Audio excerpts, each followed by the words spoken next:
Context is a very, very important thing. We know that in life. We know that in sports as well. I'll give you an example of context in the real world. Let's say you're in college and you get ready to take an exam and you get the results back and you scored a 55%. You flunked it. You failed. And you sit there and say to yourself, God damn, I'm stupid. God damn, this sucks. This is horrible. Until you realize, you find out maybe a week later through a discussion board thread or something like that, that you had the highest grade in the class by over 10%. So yeah, you failed, but everybody else failed worse than you did. You technically were the best of the worst. It might not feel all that great, but it could point to the fact that maybe the class is bad, maybe the teacher is bad, maybe the test was bad. It could be any number of variety of factors. Then a couple of weeks later, you take another test and you score an 85%. And you're like, oh, that's a solid B. I'm feeling good about that. But everybody else in the damn class got 95 and above. Now, even though you have a B, you are lagging 10% or more behind everybody else in the class. And while, yes, that's a B, still the context matters. You are lagging behind the others. So I think when it comes to an NBA season, when it comes to our Chicago Bulls, some context is important to remind us to not overreact to one game, no matter how emotional, disappointing, or frustrating it is in the moment. If I had went to you before the season started and said, hey, the Bulls are going to be 10-5 through 15 games, would you take that? Pretty sure 100 out of 100 of you would say, yes, I would. If I told you that 10-5 record had a position right now as a 3 seed in the Eastern Conference through 15 games, that's a little shy of a fifth of the season, would you take it? You absolutely would.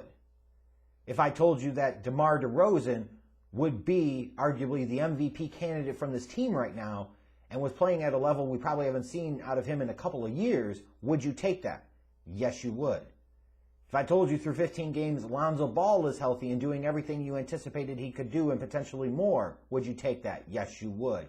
If I told you Alex Caruso was going to live up to every bit of the $9-10 million a year he's getting paid, and he's become a key cog for this team already and impacts this team in a variety of different ways, would you take that? The answer is, of course you would. Would you take the Bulls being 2-2 on this current road trip without them having a former All-Star like Nikola Vucevic in the lineup the past 4 games of this road trip? Those 2 wins coming back-to-back nights in LA against the Clippers and Lakers respectively in the Staples Center. Would you take that? But the answer, of course, is absolutely. 2-2 on a road trip without Vooch? Context matters. And the context is we're talking about one game of an 82-game season. You're going to have nights that you're on. You're going to have nights that you're totally off. You're going to have those nights maybe where you win games you should lose. But you're also going to have those nights that you lose games that you should win. And I look at what happened on Wednesday night, and this Bulls team absolutely lost a game they should have won. And it is frustrating because they had the Blazers on the ropes early. Like, you look at the first quarter, LaVine and Ball had outscored Damian Lillard and CJ McCollum 17-0. 17-0. Portland's all-star backcourt was scoreless in the first quarter. Scoreless. The Bulls were up 9 after 1. They're shooting 54% from the field, 60% from 3. Holding the Blazers at 31% from the field. LaVine had 11. DeRozan had 10. Lonzo had 6. Like, that's a hell of a start. Like, you're feeling, holy crap, this is going to be a good night. And then you go into the second quarter and they get even better.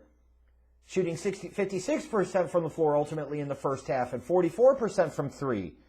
LaVine had 18. DeRozan had 33. Lonzo had 8. So you look at just LaVine and Lonzo, if we're talking about true backcourt type of stuff here. 26 points between the two of them. Meanwhile, Dame Lillard and CJ McCollum were a combined 1 of 10 for 6 points in the half. Lonzo alone outscored Lillard and McCollum. alone. No wonder the Bulls were up 63-48 at half. And rightfully so, you're looking at this and you're saying, the Bulls are going to beat that ass. And they need to put the foot on the throats of the Blazers and not give them a chance to get back in this game. That's what a great team would do. They would come in there. They clearly punched Portland in the mouth in the first half. McCollum and Lillard had no answers for the Bulls' defense. Like, you have to put them out of their misery now. And the positive is, because they didn't, it's an opportunity to learn. Sometimes our greatest victories come as a direct result of our greatest losses, failures, or screw-ups, mistakes. Very true. Because this second half absolutely should serve as a lesson for the Bulls of the importance of when you've got somebody down, you've got to finish them off. Show no mercy! Because in this league, 10, 15, and in this case, at one point in time, the Bulls in the third quarter had a 20-point lead, could be gone just like that. Their offense got sloppy. The ball movement wasn't there. Some really bad shots, bad shot selection. Meanwhile, the Blazers started to hit their shots. Guys were picking up, talking about the Bulls. Some ticky-tack fouls. You had Derrick Jones in foul trouble. Wasn't a good performance. You go from being up 20 at one point in the third quarter to only being up 4. And you could feel this inevitable sense of doom. Even though the Bulls still had a lead, you didn't feel good about it. And that collapse continued in the fourth quarter. Lillard started to heat up a little bit. The Bulls with some bad shots and total brain farts, especially in the fourth. And the Blazers come out of this game somehow, some way with a 112-107 victory. Dame had 22, but it was an off night for him. He was 6 of 18 from the field. Nurkic was a problem for the Bulls all night. He had 18 and 12 rebounds. They just didn't have anybody that could defend him consistently. Frankly, surprised Portland didn't work the ball to him more. Norman Powell had 18, but there were only 9 points for C.J. McCollum. You held C.J. McCollum in single digits. Damian Lillard had 22, but it took 18 shots to get there. It was not a great night for him, even though he heated up, like I said, in the fourth quarter. But the context matters. Doesn't matter. At some point in time, you're tempting fate if you don't put a team away when 2 all-stars like Lillard and McCollum are struggling. You let a team like that hang around long enough, they're going to make you pay, and they absolutely did for the Bulls here. Now, certainly if you're just a box score watcher, you're going to look at Zach LaVine and say, my God, he had 30 points. Shooting percentage was pretty good. He had a pretty good night. Context matters. This might not have been a Blazers victory if Zach LaVine wouldn't have had some of the horrendous shot selection that he had late. Sure, he had the one big shot outside that you can sit there and say, no, okay, yes. That's going to happen. A great player like LaVine's going to do that. But he has got to be smarter. He gets too laser focused at times. And he gets too much into me mode, into Zach mode, and that's where the problems happen. And there were multiple shots late, including that potential game-tying 3, you get pissed off at me for saying LaVine's not clutch. I point to that three-pointer and say, he was wide fucking open. The play design was beautiful. The execution was beautiful. LaVine sat there and he fucking froze up. You could tell in his shooting form. If he's shooting it on the way down, what in the fuck happened? Because he froze. He has too many moments like that. So please stop telling me that Zach LaVine is fucking clutch because time and time again he proves that he's not. Well, what about the layup he hit? Well, how about the fucking jumper that he missed before that? Bad decisions, horrendous shot selection. DeMar DeRozan had 22, but he slowed down after the great first half. The Blazers did a better job of defending him. It felt like DeRozan just wasn't being as aggressive. He wasn't getting the same quality of shots.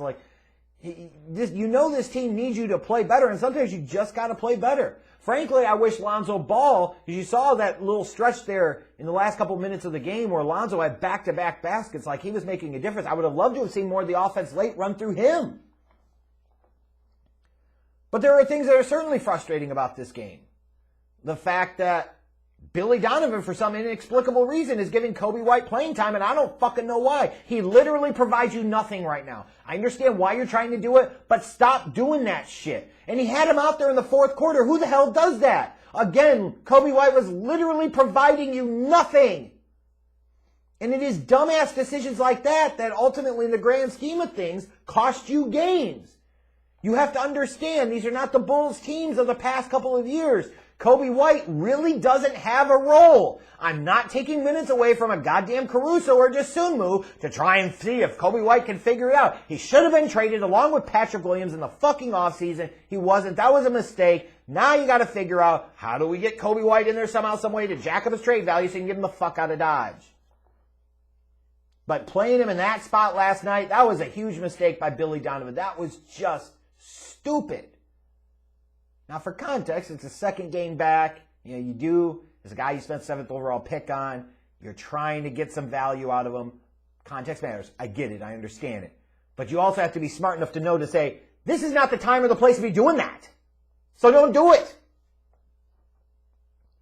Again, you're looking at a Bulls team, you're saying, okay, they have a winning record on the road for the season. They're 2-2 on this road trip.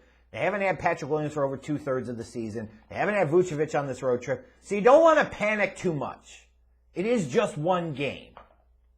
And it's not like the Portland Trailblazers are total scrubs or anything like that. They're a middle-of-the-road team with a couple of all-stars. But fuck! You have got to take advantage when you get a team down like this.